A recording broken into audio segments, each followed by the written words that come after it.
using PowerShell against a remote system, which is a nice thing. The Microsoft module primarily covers the tasks that you would do in GPMC.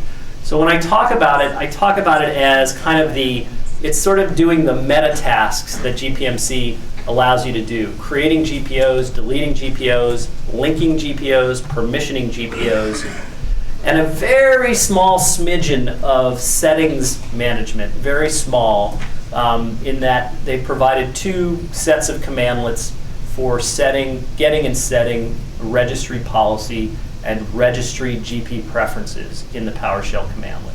And I'll show you an example of setting registry policy coming up here. So essentially, very geared towards reporting, creation, linking, those meta operations that GPMC provides. And this is really just a screenshot of all the commandlets in the module. Get command, dash module, group policy, no big deal.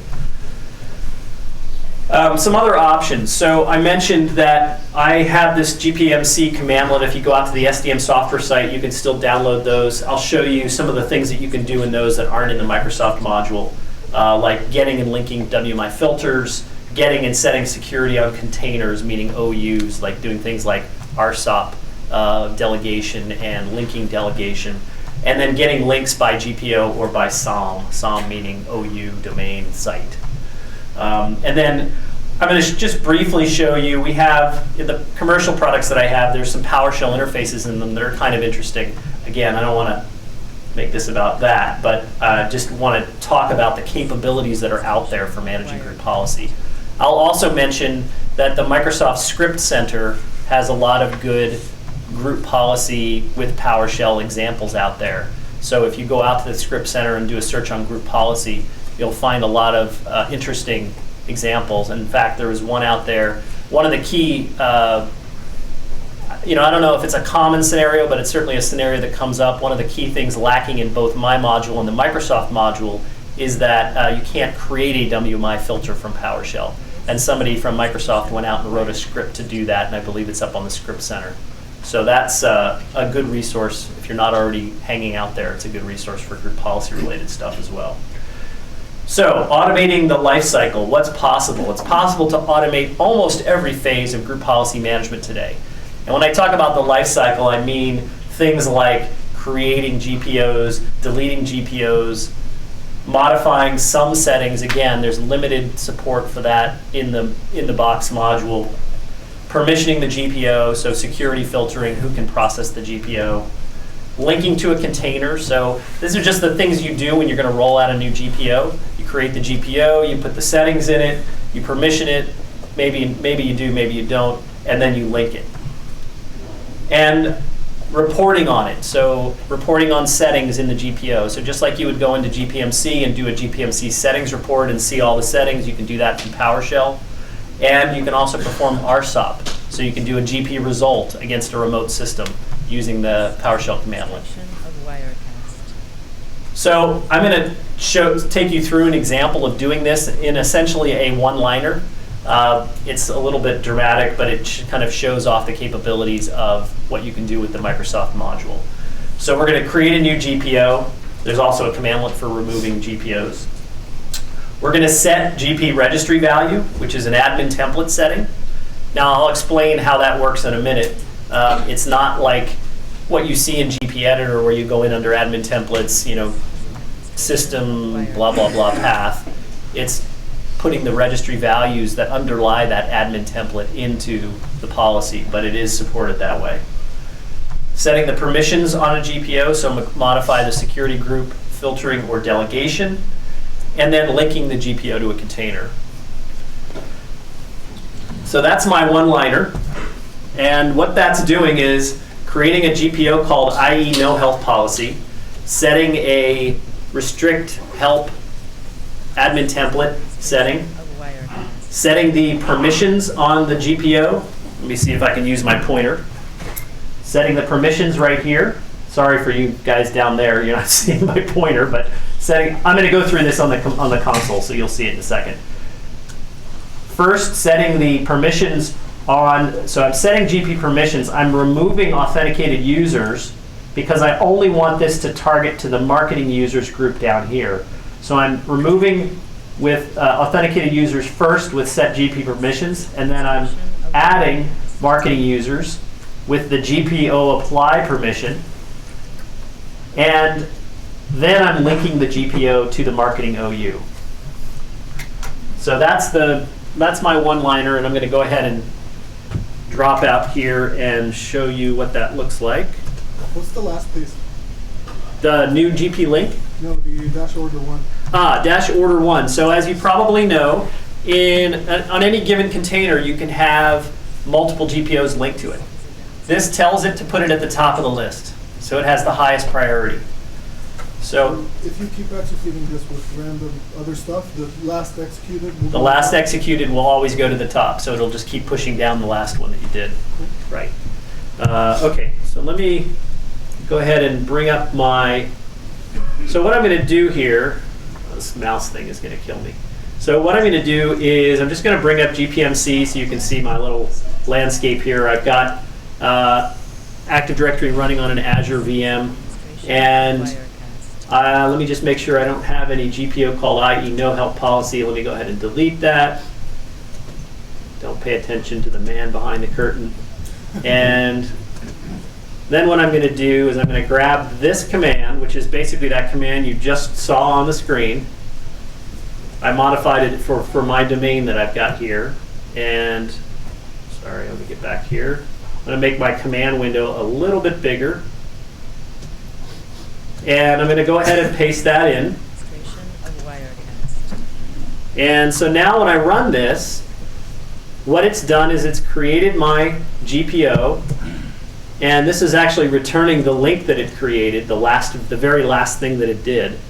If I go back up into GPMC and do a refresh, you'll see here I now have IE no help. It's permissioned for the marketing users group. It's linked to the marketing OU. And if I go in under the settings report, you'll see here under Windows Components, prevent access to the Internet Explorer help is enabled. Let me just go back and look at this. So what did I do here? Well, I've got this registry, set GP registry value, and I'm setting this key here, HKey local machine policies, Microsoft Internet Explorer restrictions. I'm setting it with a value name of no help menu, type of D word, and a value of 1. So where did I get that from? Well, I had to go into the ADMX file for IE and search that out. So the commandlet doesn't do the parsing for me. The commandlet is expecting a registry path. So this is work that you have to do if you want to use this commandlet to modify admin template settings. The reason it shows up all pretty in GPMC is because when GPMC goes to report on the GPO, what it's reporting on is what's in the registry.pol, the settings file that is in the GPO, and it matches it against, it parses the ADMX file and matches it against which policy corresponds to that registry key and that value, and then it displays it in this kind of friendly way here in the UI. We don't get any of that benefit when we're using the PowerShell commandlet, so we have to know what the underlying registry entry is. So, for example, I'm gonna kind of get into the weeds here for just a second because I think it's useful. So I'm just going to go ahead and grab this path. Actually, I'm going to grab this value because I think it's going to be easier to search on. And then what I'm going to do is I'm going to go in, kind of show the mechanics of this. If I go in under C, Windows, Policy Definitions, I happen to know that Internet Explorer stores its settings in a file called inetres.admx, so I'm going to go ahead and open that with Notepad.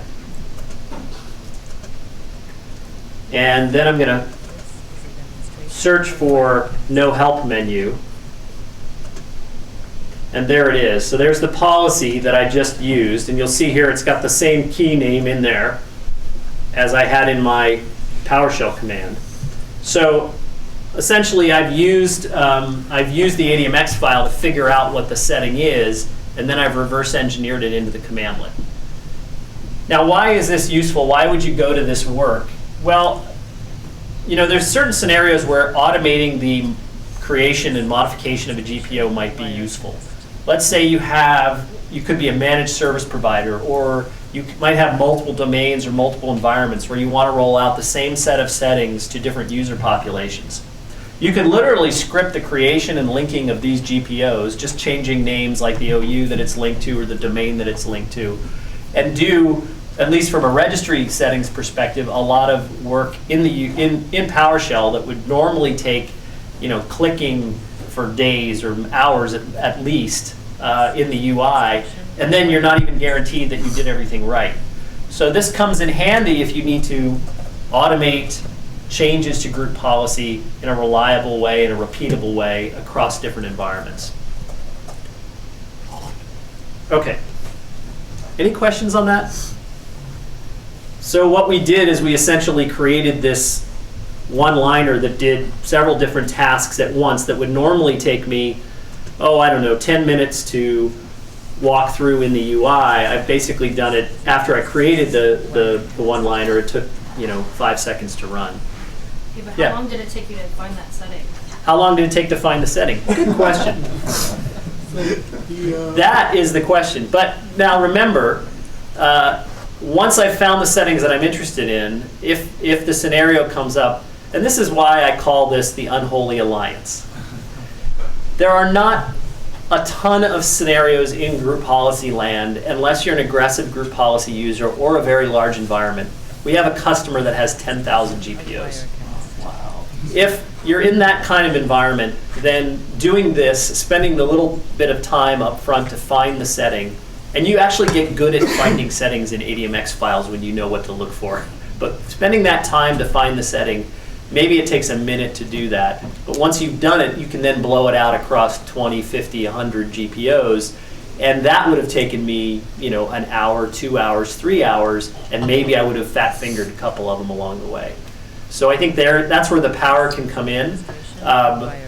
It's not always, in this particular scenario, I don't want to emphasize the settings part of this so much as I want to emphasize all the other things you can do here. You can link and unlink GPOs. So if you wanted to build, for example, a change control process around group policy changes, you could automate making changes to your GPOs, at least the part where you make them live. You could change permissions on a GPO so it no longer applies. You make the change in the UI and then you change the permissions back. Or you unlink the GPO, you make the changes, you put the permission, or you put the link back. So those are the kinds of scenarios that are probably going to be more common than the one I just mentioned. But it's kind of nice to be able to do it. When you modify the ADMX file, when you modify the policy, does the ADMX file actually get modified, or is it just a point of reference? Right, so the question is, when I modified the policy, does the ADMX file get modified? The answer to that is the ADMX file never gets modified. So the ADMX file is only used in a couple different scenarios. It's only used when you're in GP Editor to show you the names of the policies and when you're doing reporting. So the ADMX file doesn't have any role. I actually just wrote a blog post about this. Let me see, I think I can find it. You know what the root of what I'm asking you basically is, if I have a policy out in the GUI and I want to bring it into PowerShell, where do I grab the settings from instead of going the encrypting way? Right. And then my second question is, can you do all this with a custom ADMX file? Right, so the question, so understanding the role of ADMX. So the ADMX file's sole role is to make your life as a GUI group policy editor and reporter easier. What the group policy object itself cares about, the way it stores settings, is in a Unicode encoded file in sysvol called registry.pol. And what it stores in there is key name, value type, value name, data. That's it. So it's a list of all of those things. When you click enabled on an admin template setting, it's writing those registry paths into registry.pol. Nothing, no involvement whatsoever from the ADMX file, except that the ADMX file tells the editor what the underlying path is and the value should be. So its role in the universe is fairly limited. In terms of custom ADMXs, can I use this for custom ADMXs? Because of that description I just gave you, you can probably imagine yes, absolutely. Because a custom ADMX is just specifying another set of registry values. So absolutely you can do that. Now, one thing you have to keep in mind is, let's say you create a custom ADMX and it's on one machine and you're editing it on one machine. Because you can have, in group policy land, you can have ADMX files stored locally like I just showed, or you can have them up in the central store. But let's say you don't have a central store and you have your custom ADMX on one machine. Well, I can write the value underlying that ADMX using PowerShell, and I can see it on my machine in GPMC when I do a settings report. But if I go to another machine where that GPMC, or where that ADMX isn't located, it'll show up under extra registry settings under admin templates in the reporting UI. And in GP Editor, you won't see it at all. You won't even know it's there. So the only way you'll know it's there is through that report. Yeah. So it's a little bit, it's confusing, and I get this question, that's why I wrote this blog post. I get this question all the time, what is the role of ADMX? Some people think that they're critical to the processing of settings. They have absolutely zero role in terms of processing. They're really server side they're a GUI side aid for you, and they have no role in how group policy stores and processes settings. Okay. Thank you. Yeah, you bet. Okay, so some other things that we can do. Let me just go back to my presentation just quickly. I can get my mouse back to where I need to be. I feel like I'm on a treadmill. Okay. So what are some other things we can do? Add a comment to a GPO using PowerShell. Disable one of the sides of the GPO, so user side, computer side, disable. Get links on GPOs, and I mentioned my commandlets here. Let me just kind of show you a little bit of this. So go back to my UI here, to my ISE. Oops. So pardon me for having some of these copied and pasted in. If I was more organized, I would probably have a nice script running to do this. So if I wanted to, for example, add a description to this GPO, all I'm doing here is I'm using the get GPO commandlet, and I'm feeding it the name of the GPO that I just created in my one-liner. I put it around parentheses so that I can refer to its description property, and then I just set it equal to this text. And if I run that, and if I come back into GPMC, and I go over to details, there's my comment. So I'm able to, basically easily put a comment on the GPO. Somebody asked me the other day, how can you append comments? And if I recall correctly, it's as simple as this. And so now what I do is I come in here and hit F5, and you'll see here I've got it in twice. So I'm able to easily append comments. If I was really clever, I could probably append a carriage return in there. So the advantage of that is if you know how comments works, you know that you have to go into GP Editor, and you have to right-click on the top node of GP Editor and hit Properties, and then hit Comments to get a comment in. And this just makes it so much easier. And typically comments, if you're using comments for like change control purposes or stuff like that, it's nice to be able to automate that. So what was the other thing that I talked about? Well, I can disable the sides of a GPO. So this is a little bit of a variation on the last one. There's a property on the GPO called GPO status, and I'm passing in this enumeration called user settings disabled. There's another one that's computer settings disabled. If I go ahead and hit enter here, there's probably a more elegant way to do that, but that's the way I've found to do it, and you'll see here that just switched to user settings disabled. So it's easy for me to go in and change the side of a GPO.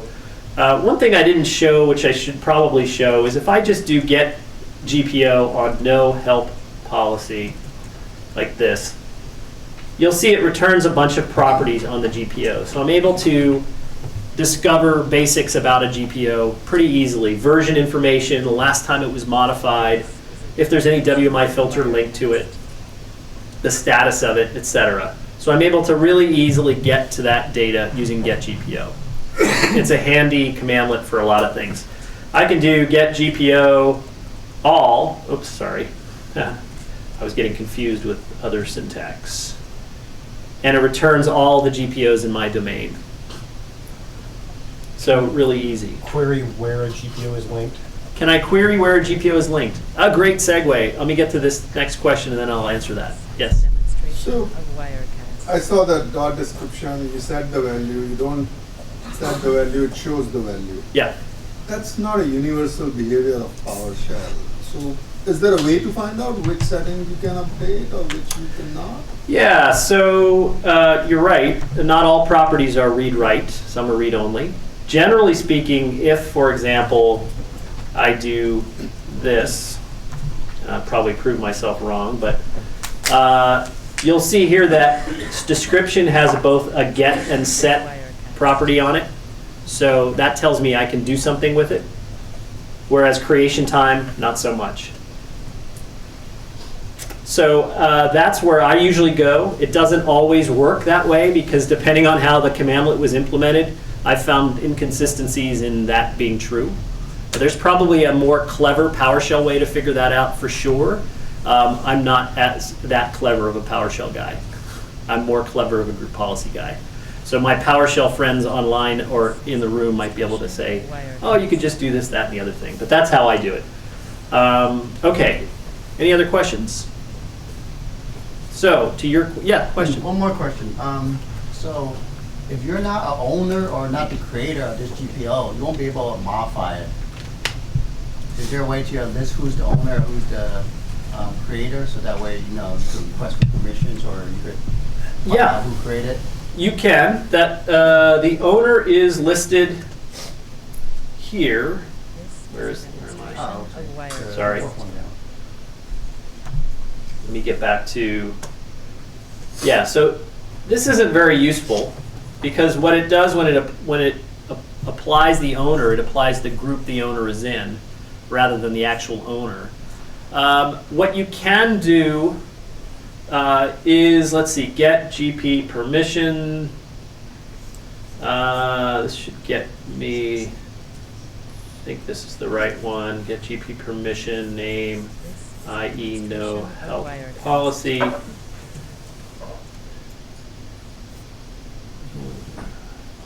Ah, right. I think what I want is actually get GP permissions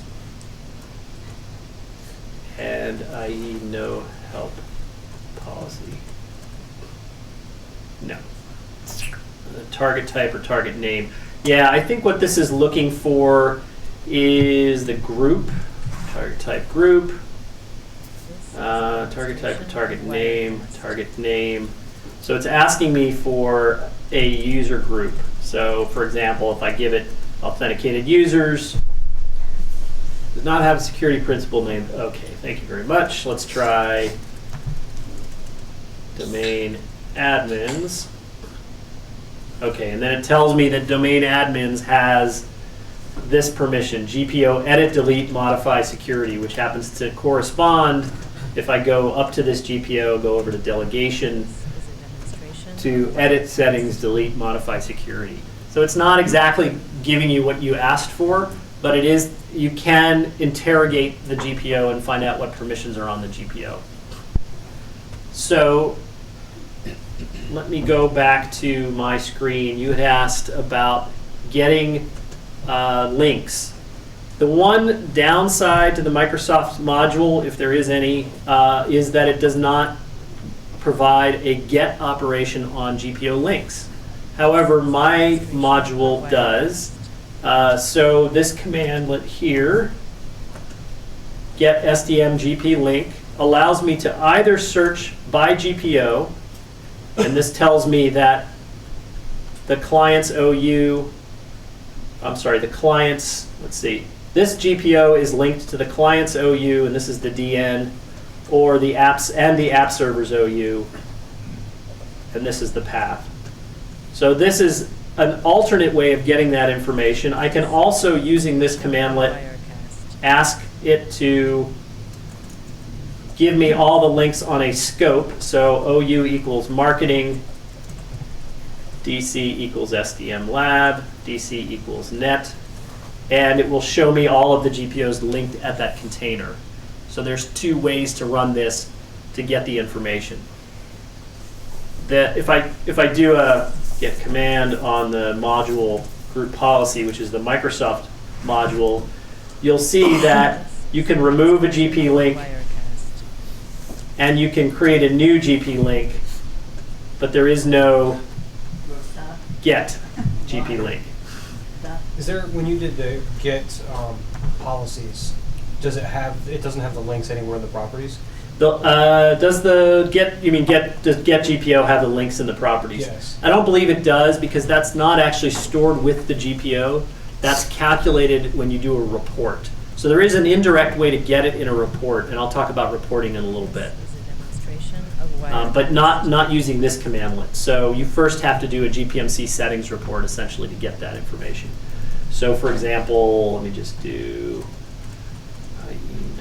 help policy, and I'm just going to do a get member just to make sure, but I don't believe there is. It's nice to do get member every once in a while, because it shows you some things that you might not know, You got like, half there. yeah, I think I'm off my screen.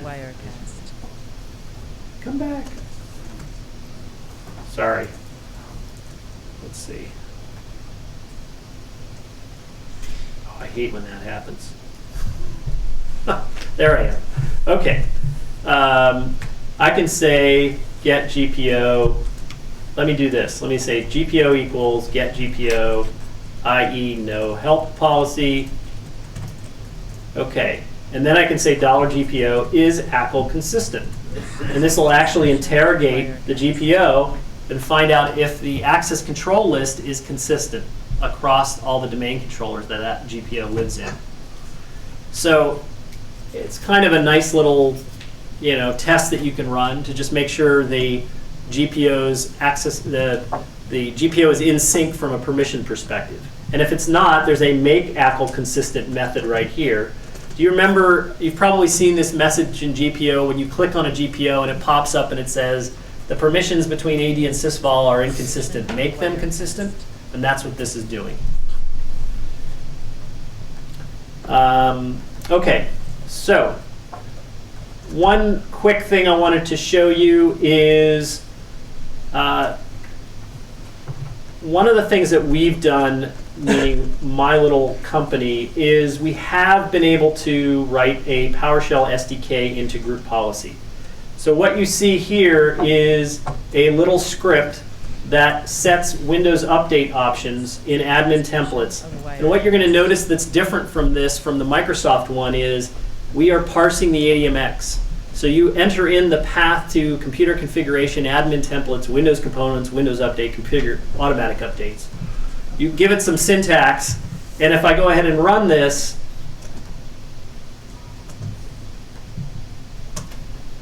and the last line basically commits it to the GPO. After that runs, then if I come up here to the GPAE demo, go in under settings, administrative templates, then all of those options that I specified in the script are now set.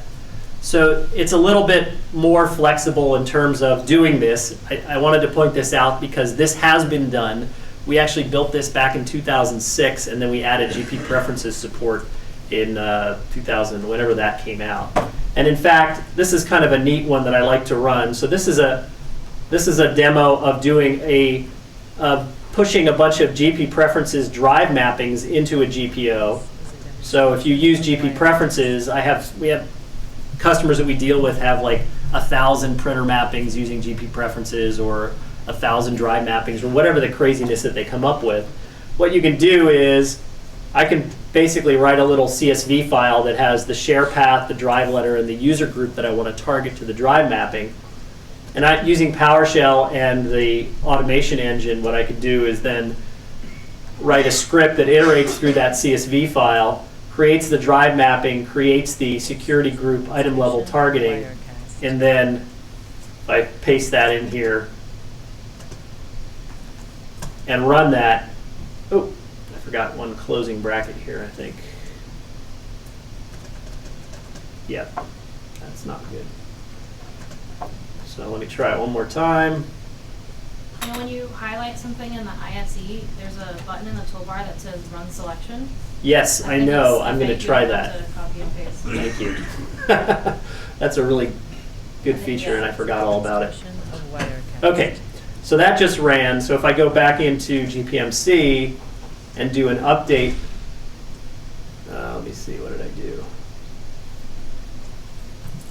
I picked the right GPO. Oh, I forgot the first part of it. That would help to get a reference to the GPO in the first place. Okay, try that again. That's better. Okay, now if I come up to GPMC and do a refresh, you'll see I've got a bunch of drive mappings that point to a UNC path, and they have security group filtering enabled on each of them based on that CSV file that I passed in.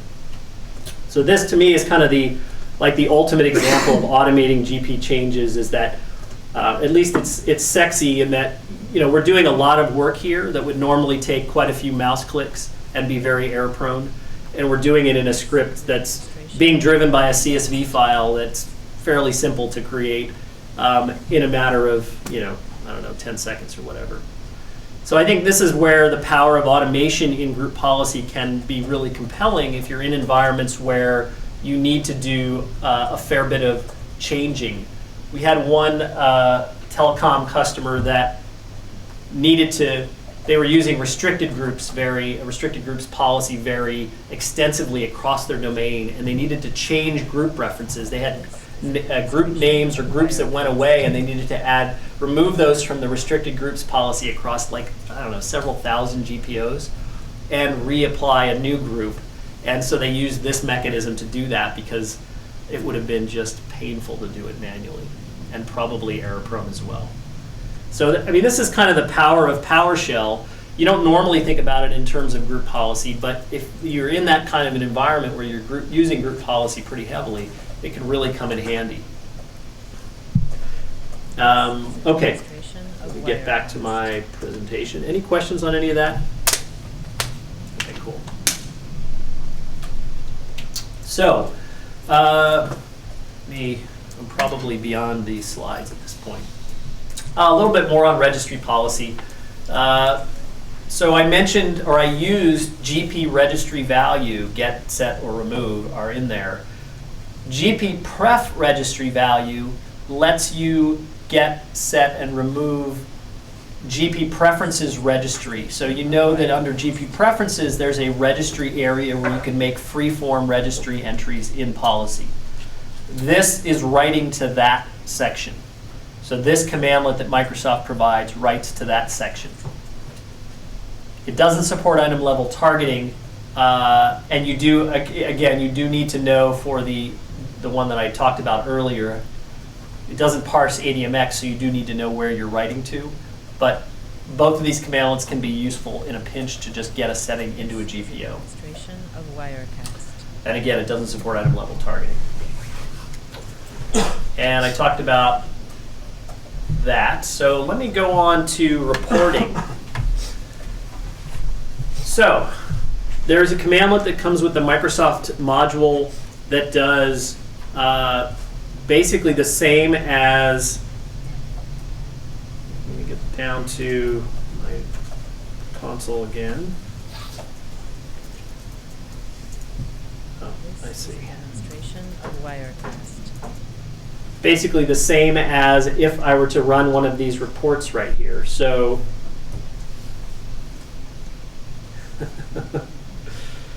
trapped inside my monitor. Sorry for. There we go. So in this report, if I right-click on it and say save report, it gives me the option of saving this to either HTML or XML. I can essentially do the same thing with PowerShell using get GPO report, which is in the Microsoft module, Demonstration of as soon as it Wirecast. decides that it's done doing that. So there we go. So I can save it off as HTML or XML. Now, from a PowerShell perspective, what we really want to be able to do is we want to be able to generate a report and then do something with it in PowerShell, some automation fun, to make it meaningful or useful. So what I've got here, this script that I wrote for a customer essentially takes the XML output of a GPO settings report, iterates through it looking for minimum password length policy. So if I come up to my laser pointer here, pardon me for just a second online. So it's basically using the XML type accelerator to take the report output in XML and turn it into a collection of objects. And then basically I'm able to iterate through that report and find the setting that I'm interested in. So I was very interested in minimum password length here, and write out the GPO that has that setting. So this is, write host is bad, I know, but this particular script served my purpose in terms of being able to show where this setting was set. So let me just drop out of this for a second, and I'll show you a little bit about how that script works. Okay, so if I come down here, This is a demonstration of Wirecast. in this case, what I'm doing is I'm getting all of the GPOs in the domain, storing them in this variable called all GPOs, and then I'm iterating through them and getting the current GPO's name, generating a report on it. This here, let me do something here. Let me just go ahead and I'm just going to do an example of what this looks like. So I'm going to use the XML type accelerator. $settings Demonstration of equals Wirecast. get GPO report name, i.e. Let's see, this is, let's call it default domain policy. That's a little bit more meaningful. And type XML. So now, if I get the contents of $settings, it's an XML document with a property called GPO. Oops, sorry. And you'll see that up here, I referred to that. And then there's a property underneath it called computer, and a property underneath that called extension data. So if I go ahead and do a $settings GPO, what you'll see here is all the properties underneath that. And to your question earlier about links, I can now that I've done that, I can type links to, which is a property on this GPO, and apparently there's no links. Oh, links to. And it shows me the link for this GPO. So this is a way I can get it from the Microsoft module. I had to first generate a report, but once I did that, this data, of course, is available in the report, and so I can get access to it. So if I come back a step and go under computer, what that's telling me is these are the settings, or this is the area where the settings for the computer are stored in this GPO. And you'll see here under extension data, I have a number of different policy areas that are defined in this GPO. It's telling me that security, public key, and registry policy are defined in this GPO. So I can go in here and get more information about that. And if you notice up here, while I'm iterating through the settings in the GPO, I'm looking for security, and then I'm looking for account, and then I'm iterating through account policy to find the property called minimum password length. And if I do this, if I run this report, let me just go ahead and run this script. Of Wirecast.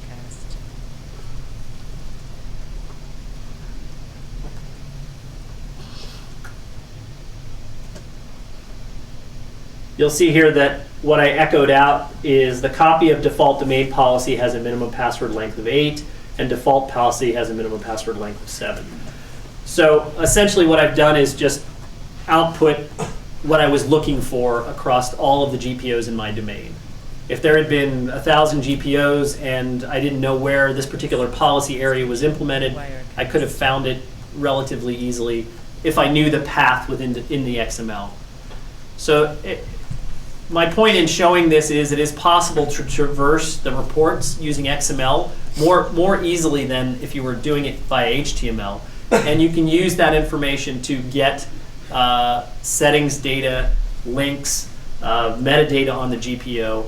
Anything that you see pretty much in this GUI report can be had using the get GPO report and an XML type accelerator. Any questions on that? Okay, cool. Let's see. Okay. I will not spend a lot of time on this. We've got some settings reporting that we can do. We can do comparison of GPO settings and exporting of GPO settings. This is sort of analogous to what I just showed you with Get GPO Report, except it's a little bit more straightforward. GP result and set a policy. So there's a commandlet that lets you do RSOP or GP results using PowerShell. And it can grab that RSOP data from either a local or remote system. It's just like GP result, except again, you're getting more structured objects rather than a bunch of text using PowerShell. So for example, just drop out of here.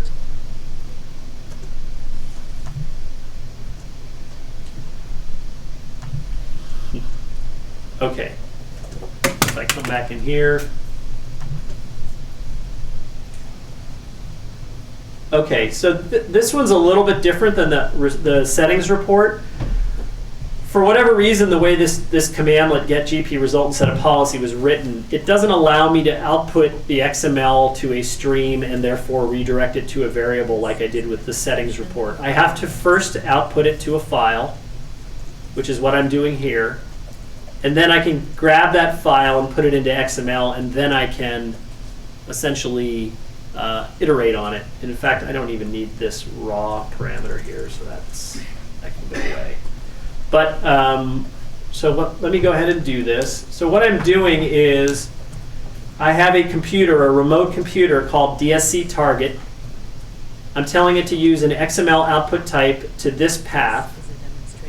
So I'm going to go ahead and run that. I keep forgetting to use run selection. Let's try that again.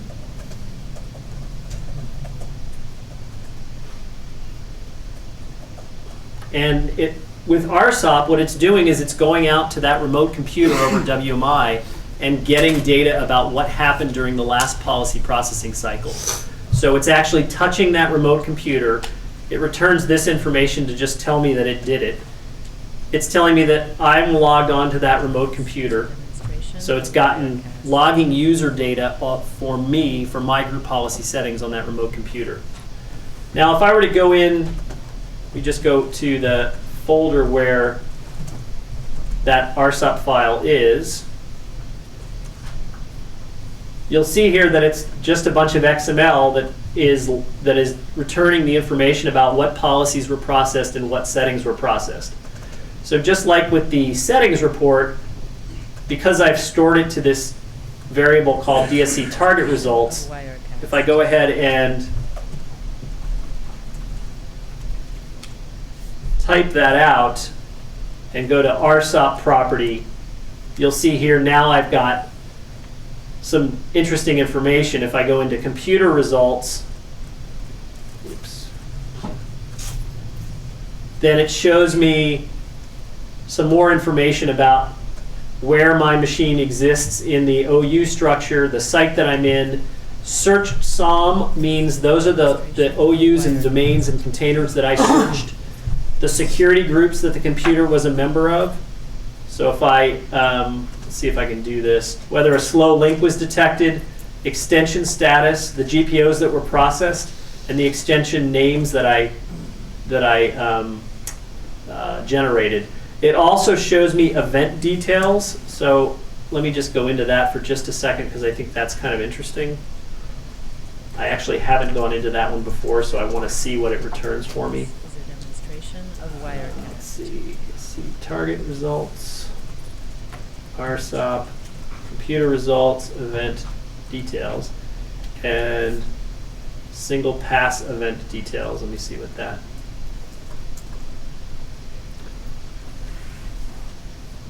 So, so what it's doing is it's actually showing me the XML of the events that were triggered by the last GP processing cycle on this machine. And why is that interesting? Well, let me go into the GUI for a second and I can show you kind of what this correlates to.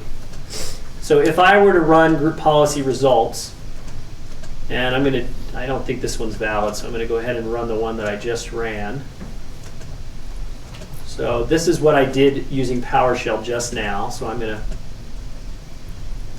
run it against DC target.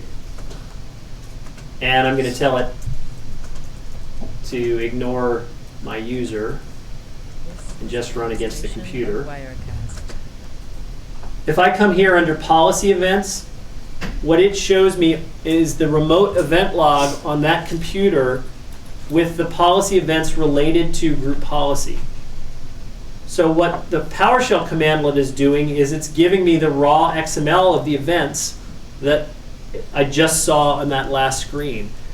And why this is interesting is because now I can take this data in PowerShell, parse it, and get interesting information on it, like the next policy processing time for the computer will be attempted in 101 minutes. This is an event that gets thrown whenever GP processing occurs. So this is kind of useful information to get at. And the point here is that this report that I generated is imminently parsable. If I go under computer results GPO, I can see all of the group policy objects that were processed by the computer and information about them, whether the link was enabled, whether a filter was allowed, whether access was denied, the security filter, all of that information that I normally see, for example, here under details, applied GPOs and denied GPOs, I'm seeing that in this list over here. So I can pretty much get to all of this data and find out what's going on from PowerShell. Now, the things that I can't get to in PowerShell, if you're in a Windows 8 or a 2012 R2 environment, Microsoft added this summary screen that shows information about errors that it detected in processing. Those aren't going to show up in PowerShell. It also added, let's see, it's not where I'm looking for. The status screen is what I'm looking for, right? So if I select a GPO, let's do it this way. Select a domain, go to status. This is not exposed in PowerShell. This ability to check and see if all GPOs are being replicated correctly across all domain controllers, that's not exposed in PowerShell in any of the Microsoft commandlets. But by and large, the RSOP stuff, the GP settings stuff is all there. Any questions on the RSOP stuff? I kind of went through that a little bit fast. Is this only in a 2012 domain? The replication status? Mm-hmm. Yes, it is. 2012 or Windows 8, if you're running GPMC on Windows 8. So no matter what version the domain is? Yes. Ah, all right. Yeah, yes, it doesn't require a particular DC functional level, domain functional level. It's a function of the GPMC client. So if you're running GPMC on Windows 8, 8.1, 2012 R2, it's there. Yeah. All these commandlets that you're showing us is PowerShell 4? Sorry? Is all the commandlets that you're showing us is this PowerShell version 4? This is all PowerShell v4, but it should work in v3 actually. Okay. So the group policy module, the only exception to that would be, I think, the invoke GP update commandlet that I mentioned that was added in Windows 8. I think that's strictly a v4 artifact. And I didn't show that, but since that's something that people do all the time, if you're interested, so get help invoke GP update, update. You can see a little bit about how this works. I can go ahead and select a computer, select a random delay, and then select one of the switches that I'm normally using in GP Update, Of wire. and go ahead and trigger that. What it actually does is the commandlet creates a scheduled task on the remote computer for if you don't specify a random delay, I think it's for like a 10-minute delay. So 10 minutes from now, the scheduled task will kick off and do a GP update with whichever switch you give it. So for example, if I do invoke GP update, let's see, computer DSC test, Is a demonstration and of just wire do that. DSC test is not responding. Okay. I might have a firewall set up on that. But essentially that's the let me try another machine that I have and see if that works. Okay, so that worked. So if I were to go over to DSC pull and went into this task scheduler, I would see a scheduled task for that GP update. If I wanted to do a force, I could just do like that. This is a And it would demonstration do it of with a wire force. cast. Just so you know it's there, this is also in GPMC. So group policy update. This is another function of Windows 8/2012 R2. So I can do let me find an OU that actually has some servers in it. I can do a group policy update. It will detect all the computers. It will automatically do a GP update force. There's no options for switches. And Of wire it will cast. go ahead and do that. Now, the PowerShell commandlet doesn't support feeding in an OU, but you could obviously use something like get AD computer. Filter star. What's that? Filter star. Thank you. Filter star and get a list of the computers. And I don't know if this will work if I just pipe it to invoke GP update. So let's see what happens. This is a demonstration of wire cast. Let's see. Nope. I noticed that the. Well, it did work. It just didn't work because your machines are off. Oh, right. Is that true? Let me see.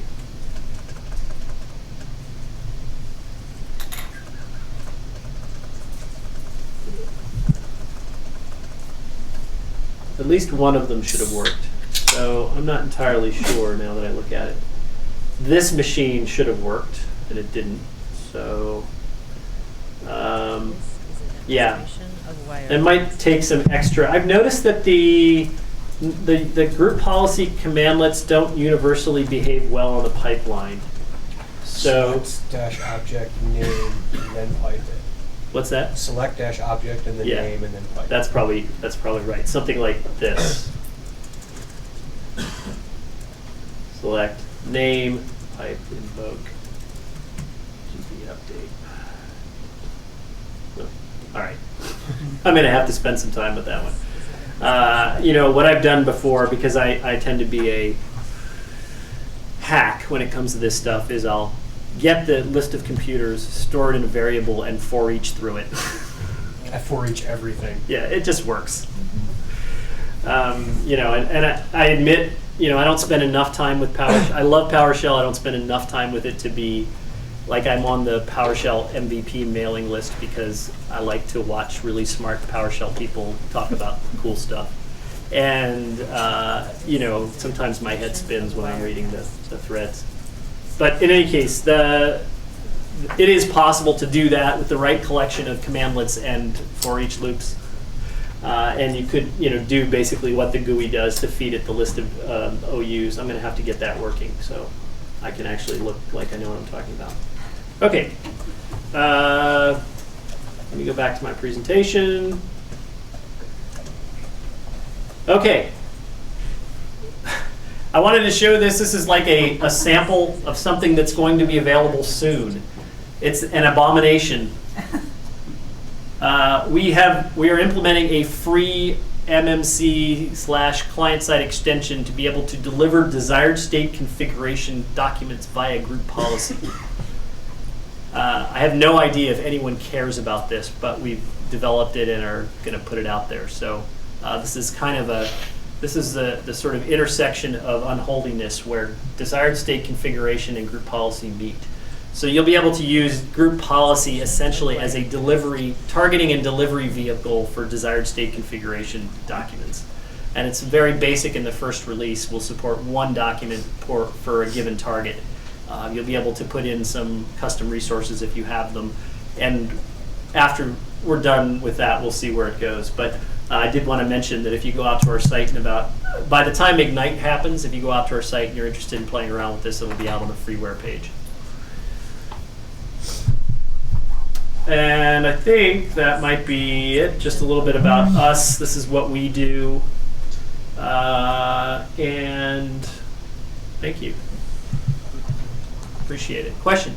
Sort of unrelated to the PowerShell aspect of it, but some GPOs that you apply only take effect on system reboot. Some GPOs only take effect on reboot. That's correct. Is there any tips that you can advise to detect those in advance so we can kind of predict if that's going to happen? Yeah, so the question is, are there any tips that can detect those in advance? So I will say that there's two classes of those. There are client-side extensions that absolutely positively always run in the foreground or only run in the foreground. They include folder redirection, software installation, GP preferences, drive mappings before Windows 8.1, and Microsoft disk quota if anyone actually uses that. All of those only run in the foreground. So they only run on a reboot or they only run on a relog on. So that if you're using one of those 4 policy areas, there's no way around that. In Windows 8.1, Microsoft made, some of you may not know this, but they made GP preferences drive mappings run in the background. So you can actually add and remove drive mappings now in GP preferences without the user logging off and logging back on. The only downside is there anyone that's actually deploying Windows 8.1? Yeah. Probably not. So now there are other settings that require a reboot to take effect. Those are much harder to know definitively because what ends up happening is they could be admin template settings, it could be security settings. It's all a function of the component they're controlling and how that was written. So some of those components will simply not read the policy setting again until the system reinitializes it. Maybe for stability reasons or just because that's the way it was coded. I don't have a list of those because it's kind of like completely all over the place. You know, I've come across those myself from time to time. You know, I can't even think of any off the top of my head. And it's really, there's no way, unless it's documented in like the explain text, that's really the only way you'll ever know for sure unless you just test it. So I wish I had a better answer there, but I don't. Oh yeah, and Eric asked me to mention that on 4/30, that's the end of this month, Jeffrey Snover will be here, father of PowerShell. So that will be a must-see event if any of you guys are interested in seeing that. Jeffrey's an awesome speaker. And any other questions? Yeah, Janelle. That's not really your Twitter handle, is it? What's that? That's not really your Twitter handle, is It isn't. Thank you. I hate when that happens. In fact, that's the Twitter handle for NetIQ. Yeah. I've done that myself a couple times. I actually used that instead of the hashtag. And so it really kind of irritated me. So that's my Twitter handle. Thank you very much. NetIQ might have just gotten a bunch of followers. Yeah, so any other group policy, PowerShell and group policy unholy questions? Okay, cool. Well, thanks very much. I appreciate it. I guess I should ask if there's any questions on the Hangout, but I don't see any, so I'll say no. In fact, Darren, I'm going to stop the broadcast now. Thank you very much. Okay, cool, thanks.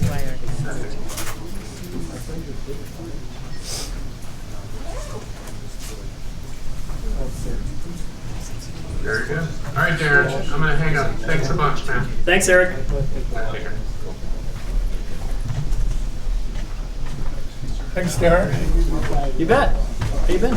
Pretty good. Good. Yes, that is mine. Thank you. What's that? I am going tonight. I can't. I'm paying as an individual this time. I'm not. I am speaking, but I'm only speaking because somebody invited me to speak with them. Can you give me your speaker badge? I'm not even getting a speaker badge. No! So let me, what time are we at? 7:45. Let's just change the guard here for a second. Is there more pizza? Not really. Can I unplug you? 2 drinks if you want to race. Look, I see a flaw with this t-shirt. All right. I don't like this. You still moving out? I am. Anyone going to Ignite? Build? Build going once? Nobody, huh? Wrong crowd for build. Are you going? Given us more than like 40 minutes to register before. Yeah, I it's know. Solid fill. Administration of Wirecast.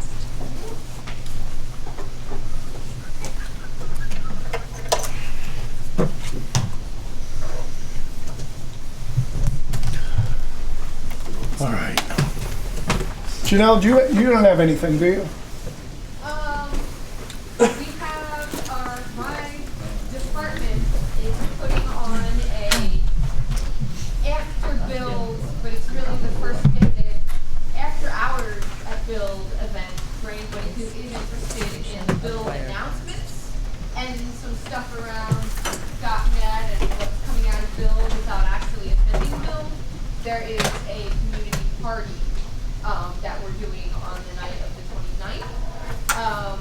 If you're interested in that, you can find out about, you can find the link for it on my blog, techmoney.com. I have it posted there. And it's also in the Microsoft Silicon Valley events meetup. There's information about it. So if anybody's interested in that, it's probably easier to go to my blog. Probably easier to remember techmoney.com than to find the right meetup.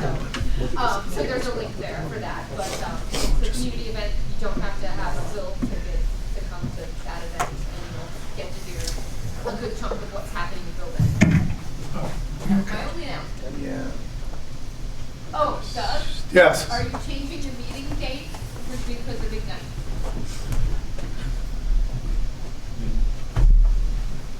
You're asking me to think into the future.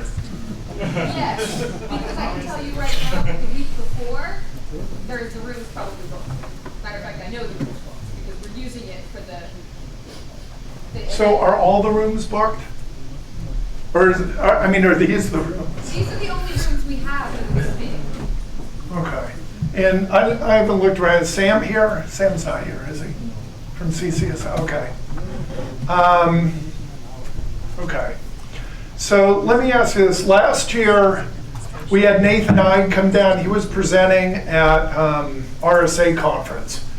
And just to give you an idea, Nathan Ide works with Mark Rusinovich fairly closely. And he gave a presentation that was called Pass the Hash Attack, or the PTH. And if I remember right, that was one Tuesday evening that was storming, right?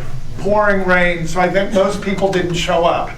But I'll tell you, Nathan wrote to me about a month ago and he said, Doug, your group is better than presenting at the RSA conference, so can we do it? So are you interested? Yes. Yeah, okay. So if we can't use this facility, CCSF has a Chinatown campus, and we can use that auditorium for free, which is where we were last year. So it's across. I'm not that up to date with this part of San Francisco, but isn't the campus like a couple blocks? Yeah, 2 blocks out. Yeah. So 2 blocks away from here. So big deal. If we can't use here, we'll go down there. Does that sound okay? Yeah. I got to think about this. Has Microsoft talked about new authentication in Windows 10? Microsoft hasn't talked about anything. Oh, okay. Have you talked about the partnership with? Well, they have. They did a tech day Yeah, they did. They did. We talked about the Hello service. The hello in the, it's not Adobe, who is it? The single sign-on? What weeks are RSA? 2 weeks from today? Or 2 weeks from yesterday? Okay. Because, so you wanted to do what, evening thing that week? Yeah. Looks like the 21st is open right now. What day is that? That's Tuesday. Oh, are you here? Of Wirecast. Oh, no, Nathan can host, right? Microsoft employee? Yes? Yes, he can host himself. He has to. Okay. But it looks like the Monday and the Tuesday, this room is available. The Wednesday is not. Okay, so Monday is B-sides. Sunday, Monday is B-sides. So Tuesday is the 21st. Yeah, so if you're not familiar, there's an anti-RSA conference that started a couple of years ago. It's called B-Sides SF. So you can try and register. They're asking for a 20, what? Yeah, I know. So I believe that they have additional tickets that they're going to release. And they're asking for a $20 donation that's going to EFF, Electronic Frontier Foundation. So give them the $20 or give them more. What can I say? Janelle, do you have anything else? No, that's it. No, so I think we won't do a May meeting. Well, you won't be here, so it solves that. I don't know who's going to run the meetings. Yeah, so we'll keep you posted. The other thing I need to talk about is registration. So the security guards are doing their job downstairs, which means they're turning you away. They've turned people away tonight. So you got to make sure to register by, let's say, Sunday night. Is that fair enough? Only if you send the email before then. I sent the email a week in advance. Yeah, you sent 2 emails. Yeah, thank you. You're on my team. Your website says noon, by the way. What? Your website says noon. This is a demonstration of Wirecast. Just a heads up. What website? Pull up the website. That's the old office, then it says noon on Tuesday. You need to change it. It needs to say 9 a.m. Monday. Can you bring it up? Okay. Somebody tell. What do you want? The website? Yeah, bring it up. If I open this, it's going to be your email or something. Just cover the pictures of the naked girls. As if I have time. Demonstration of Wirecast. So where does it say noon? When you go to the RSVP, But if you go to- it says like RSVP. Oh, click on RSVP. Shows you how often I go to this website. Please register by noon the day before the meeting. Oh. Monday. At noon, you might make it, but it really should be like 10 a.m. So what do you want to do? Sunday. Sunday? Sunday night would be best, because then either you or I can get the registration list to Jackie by Monday morning. Okay. You do need to update on the left index. You have a special link that goes to SF meeting location. You still have the old address, by the way, on your site. Crazy website stuff. Why doesn't it know we changed? I changed it in one place. Hey, Doug, Yeah. who would like to be responsible for updating the website? Yeah, that was the answer I got 20 years ago. You know, it's just like, you know, it takes a village, people. So who would like to, you know, take that, you got your sign. You're willing to do it? it? So I will tell you, the woman, we had a volunteer that did this way back, and I bribed him every once in a while with hardware or stuff I got from Fry's. I mean, you know, I paid for it, so it wasn't like giving away money, because I felt kind of guilty giving somebody money when I know they did a lot of work, and the money nowhere near compensated for the work that they did.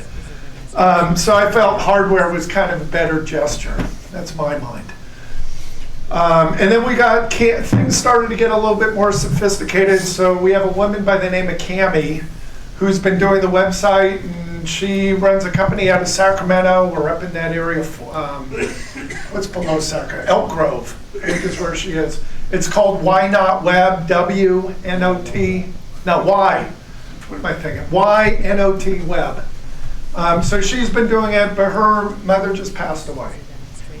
So she's a little busy right now. She's out of state, so if you want to pitch in, that would be great. I've got a lot of stuff going on personally, just work and school. So what I got is I wanted to show a real quick presentation. I threw this together. You and, I'm just putzing with stuff. okay, I need somehow, okay. Do you have a clicker? I feel better with a clicker. Just see the pale gray text on the break. Yeah. What? Hey, Darren, are you leaving or can I use your clicker? Can I use your clicker? I'm gonna get out. Yeah, okay. Okay, we'll find a clicker. I forgot mine. So I'll tell you, I don't know if I should do this. I'm not trying to brag. There you go. But I need the, It's in the back. oh, got it. So a couple years ago, I asked if anybody was interested in studying for the CISSP, you know, that nice exam. So a couple people were, and I started studying, and then I kind of led a study group, and I helped people along, and then I never took the exam. So a couple years later, which is now, I took the exam today. 6 hours later, I hope I passed. No, I did pass. So it was kind of interesting. So I was in Oakland. I got to tell you that Pearson View testing centers, boy, have they changed. If you haven't taken an exam, I mean, they have offices nicer than this. You should check out Redwood City. They have a facility on Redwood City on the. Well, they have one in Oakland. They probably have a nice view, right? Beautiful. It's the marina. And can you look out the window? Depends which classroom they have. Yeah. So I was actually surprised. I'm sharing this with you. There's a test center in San Francisco. There's one right downtown Oakland at 12th Street BART. It's like 20 feet away, or it's across the street from the BART station. There's one in Vacaville. There's one in, what are we saying? Redwood Shores. Redwood Shores. There's one in Daly City. That's the one I'm missing. And there's someplace down San Jose, and I think you got to go to Reno for the next one. But they had, I couldn't believe it, they had like 25 testing machines, and then they had the other half, which was another 25, and then they had, or at least that's what I'm guessing, I couldn't see, and then they have these kind of isolated rooms. Well, I don't know what tests they give in those. Those are for the really crazy people, I guess. But it was a 6-hour exam. I studied like crazy over the past week and a half. And I wasn't sure if I passed. And the first question, I thought, I blew it. Do you have anything? Or? I just wanted to say that if anyone wants the slides, because a couple people came up to me afterwards that I presented, just Darren, D-A-R-R-E-N, at scmsoftware.com. It doesn't work. A note, and I'll send you the slides. Oh. I just wanted to mention that. Thank you. Janelle, how do you make it go? Could you write your email address up on the whiteboard? I can wipe. Yes, I can. That's so much easier. I'll do it on both sides so people don't have to like. Up? Yes. And then it'll show you that it's on. Oh, maybe it's the other side. Got it.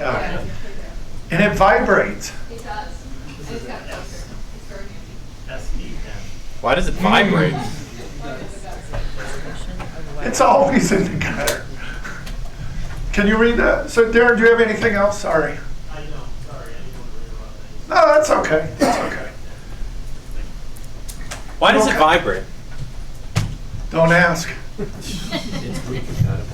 Is this the girls' model? There's a boys' model. We won't go there. Oh, you said don't ask. But I tell. Okay. I'm not going to take too much time. I don't know what else we have to talk about. But for the past, 2-3 years, I've been begging you for routers and stuff, right, to give me. And what I thought I'd do is I'd kind of share, because I'm now teaching at City College San Francisco with Sam Bone. Most of you know Sam. So I'm trying to, with Sam, create a pretty good program out there. I'm at the Ocean Street campus, which is Balboa BART, okay? So some of my students are here, and some of STEM students might be here too. So how do you go forward? The What? button that doesn't have anything on it, because I clicked You're one of those. Okay. So what I thought I'd do is I put together a little presentation. This is what my students and I have built over at CCSF. So thanks to you guys, I've been driving all over the Bay Area. I've collected over 150 retired computers. Translation, your junk is working out great for us, right? So this is kind of half the pile that's there. This is over at Ocean Campus. And then I've got somebody that donated close to, collectively about 200 monitors. So thank you for doing all that. The stuff I can't use, although I know some companies have a problem with this, I give away to students. So if they can't afford a computer, I usually ask like $10, $20, because I'm paying for gas or the parking ticket or something. You know what I mean if you pick up stuff in San Francisco, right? So I picked up all this stuff. So I've got 200 of them. I'm going to skip through this. This is a classroom. So first thing we did, sorry about the quality of the picture, but you can see that if you look up above, there's a ledge. But with the monitors, everybody now has dual screen or dual monitors. So thank you very much for doing that. My students really appreciate that. That way, while they're doing their labs, they can watch the baseball game or basketball game. You know, and it's a good thing. Because I believe we have a T3 going out to the internet, so it works out great for everybody. But the dual displays work out, I gotta tell you, really, really well in an education environment. More stuff. So this last semester, I finally reached in my pocket because I got so frustrated. You know how broken our education system is? It's broken beyond belief. But I went to Costco and I brought the racks that you see. If you've gone to Costco, I've been asking for a year for the racks, and finally I said, screw it, because we had a stack of about, 20 computers that were kind of the leaning tower of computers. And so I was afraid that one day somebody'd jiggle one, the whole thing would topple over. So I said, screw it. So if you take a look here, you'll see that I have all these chrome racks. We put them, they're on wheels so we can wheel them around. Students now, instead of working in a virtual environment, are actually getting physical. You know, they're touching this stuff. And the one thing I'm realizing is like none of them have any experience with cable management, right? I mean, how do you do that virtually, right? You know, and I'll get to something else here, but I bought 2 of these racks. I bought a whole slew of stuff, but I bought 2 of these racks. I split them, so I have essentially 4 stations, and I can put. Sorry, you can't see this at the other side, but or maybe I can. Well, who cares? But if you take a look at the top, I made like a little work surface, so I can have 2 to 3 students working at each bank of computers. So if you do the math on this real quickly, think about this for a second. If you have 2 amps per computer, and let's say you have 60 computers, how many amps you need? 120. And I'm thinking, Sam's telling me already, if you take a look at these machines, the ones that are already in there, he tells me when they image the computers, they blow the breakers. So what he tells me he has to do is run around and turn off all the monitors. Now I just added to his problem because now we have 2 monitors. So, you know, that made this a lot worse. So I was sitting in Sam's office one day, and you know, CCSF has been around since 1930. Well, some 35, somewhere in there. This building isn't quite that old, but I found, I'll give you kind of a long story. There was a neighbor of mine that was remodeling their house, and they threw out their watt meter, you know, from PG&E. So I grabbed it, and I thought one day, you know how this works, right? One day I'll have a use for this. So sure enough, down the hall, they were throwing out kind of like this coat closet thing. And I thought, this is great. It gives me a wall so I can start putting stuff on there. So I went there, and they gave me the whole housing for the watt meter. So now I've got that mounted. I went to Home Depot. I bought a circuit breaker. And I thought, you know, well, let me get to that in a second. I don't know if I can put that picture in there. No, okay. So I was in Sam's office, and I'm looking, and there was a 220 outlet for a range. And I thought, you know, what? Why would there be a 220 outlet in somebody's office? And I'm thinking a heater, a kiln, why would they put that at school? And then somebody told me, that's because this was the teacher's break room and there used to be a stove in there. And I thought, oh, that makes sense. Now I got 220, but the circuit couldn't be live after 30 years or 20 years of removing the stove, could it? Yeah, it could. So I went in there with a voltmeter. Sure enough, it's 220. So I take my 220, I went to Lowe's, and I spent about $75, $100 on an extension cord that now goes into Sam's office, which is just kind of, it's about 30 feet. So it's number 10 wire. You see where this is going, right? This worked out great. So I take the number 10 wire, which is on the left side, it goes up into the watt meter, and then comes down, feeds just like at your home, the circuit breaker panel. I've got, if you look down below, there are two 110 outlets, and then I've got a 220. So now I'm running all the servers at 220 volt. So this is a real lesson for my students. I tell them, don't plug stuff into the 220 unless you know it's for 220. I don't know if I took any pictures, but the breaker's in the center for 220, and I gotta tell you, this has worked out to be a really good lesson for all my students. So now I've got, do the math on this, 30 amp at 220, which would be 60 amp, right at 120. You do it, right? 110. What? At 110, you got it. Yeah, or 110, and I do that right, but you understand the math. Okay, so now I'm teaching my students electricity and, you know, wire size and all this stuff. Pretty good, huh? I'm sure you got that all completely covered by like the permitting.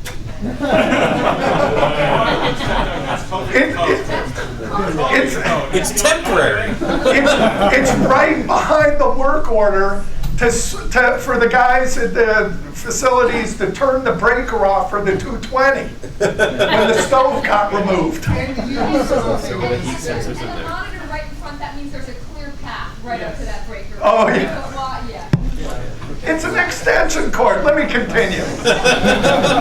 So then, thanks to the city of Los Gatos, you know, I drove down there. These guys gave me a tape drive.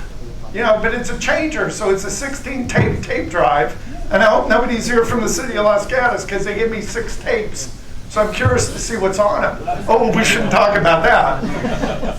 But I mean, this was a real nice gift from them. So I'm trying to figure out if I can use it. So then there was an initiative from the National Science Foundation a couple years back that they wanted us to teach green energy, is what they were calling it. So there's a company that's based out of Colorado that's called WattSup, W-A-T-T-S-U-P. Yeah, joke. But I gotta tell you, these things are great. They're about $200. And what they do is they are a recording watt meter, which means that they record, you know, energy usage. So if you're thinking about going solar with solar panels on your roof, get one of these things first. And you can measure exactly how much devices are costing you to operate. So the reason that I got 2 is why? I'm plugging servers in because servers have dual power supply. So it's interesting, I've talked to some of my teachers that were teaching green energy, and I asked them, I said, you know, when you have dual power supplies running, does one carry the full load and the other one just stand by, ready to kick in? Or are they both drawing half? And what do you think an instructor would say at a 4-year university? Prestigious one. The wrong answer. And then I gotta tell you, you know, this guy's part of this National Science Foundation grant too. But, you know, my guess was that each power supply was supplying 50% of the load, which would make sense. And if one power supply failed, then the other one would just ramp up. Does that make sense? So now I've got these watt meters and I can prove it. And where I'm trying to go with this is we're trying to calculate, by using the watt meter, we know exactly how much energy we're getting through that extension cord, and we can translate that to money. You know, what PG&E charges us. So I thought that's a pretty good exercise. These things take it one step further. They sample the current or the wattage draw on the order, I forgot, but something like 100 or 1,000 times a second, and then they average it. So it plots it out second by second by second. The one on the left is a .NET model, It has an RJ45 cable, so you can plug this into the internet and you can watch in real time. There's a website, and I've kind of forgotten how to do this because it's been a while since I've had these.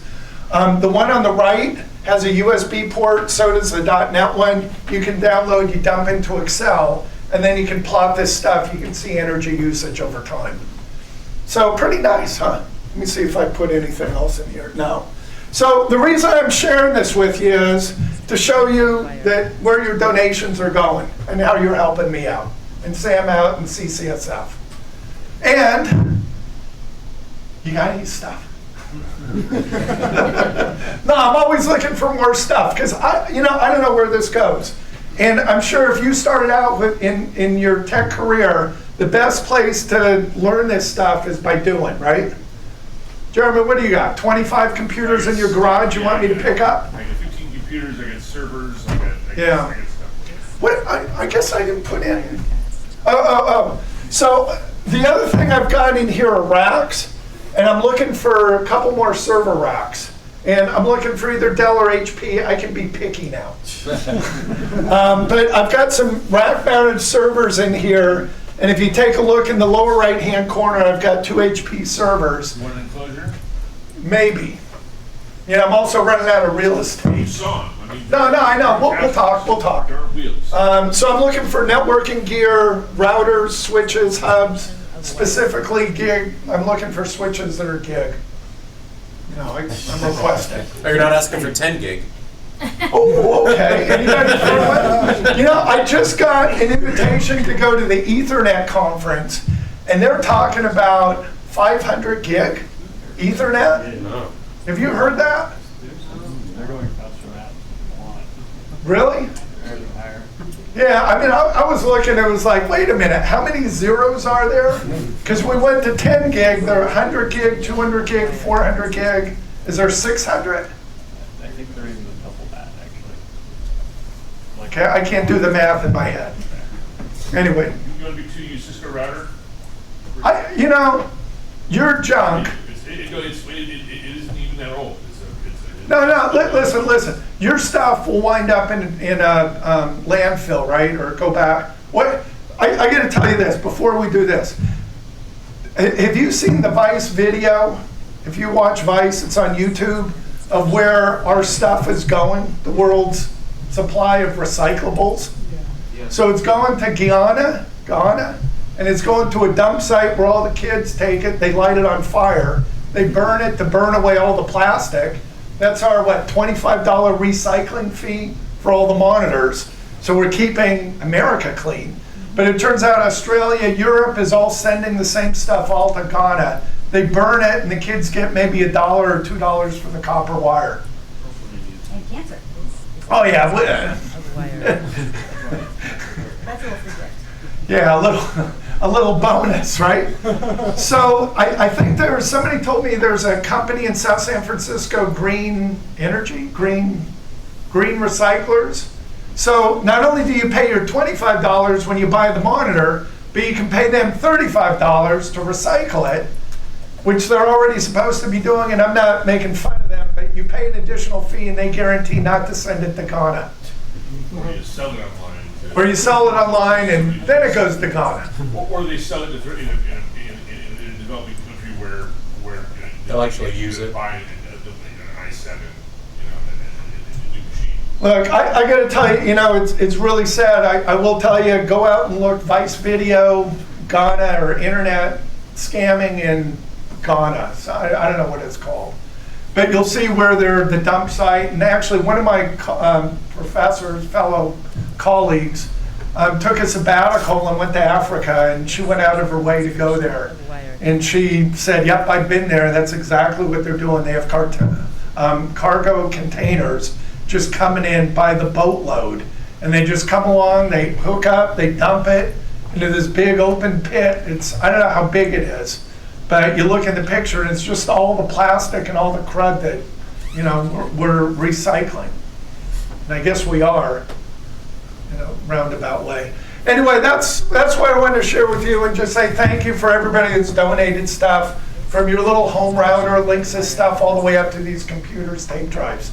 Yes, sir. Since you have a lot of routers, can your circuit breaker handle stuff for Bitcoin mining? Maybe. Throw money on the side. Look, you know, we're not paying for the electricity. Wait.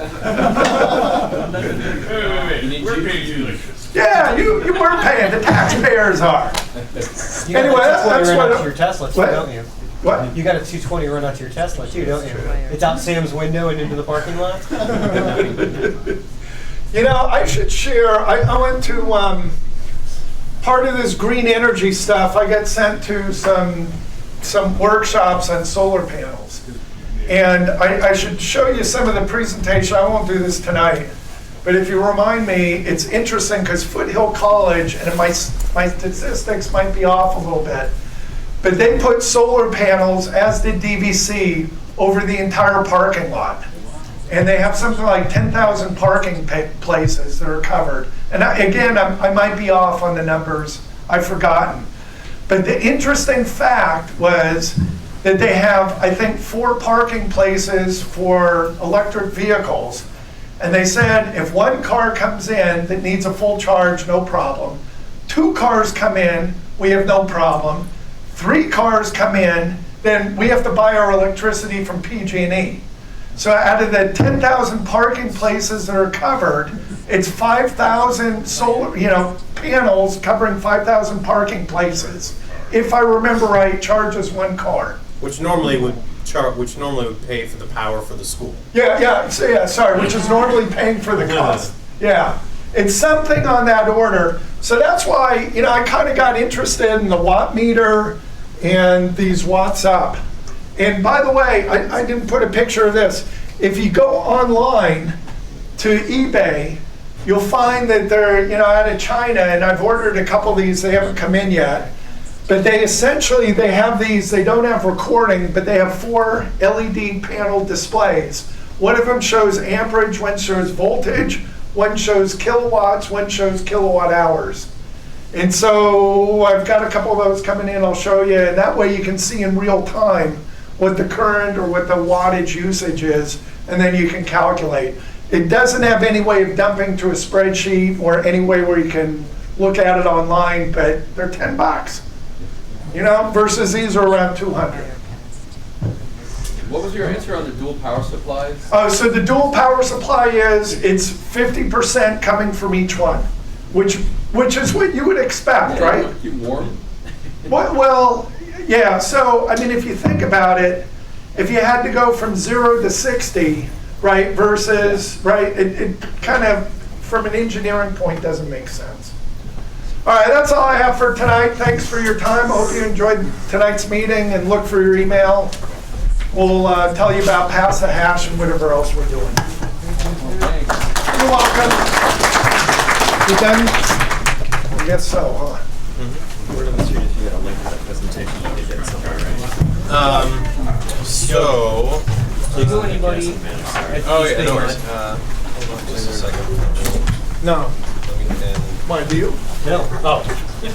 I'm interviewing there, though, in 2 weeks, so. Oh, good for you. Might as well, right? You gonna make it rain?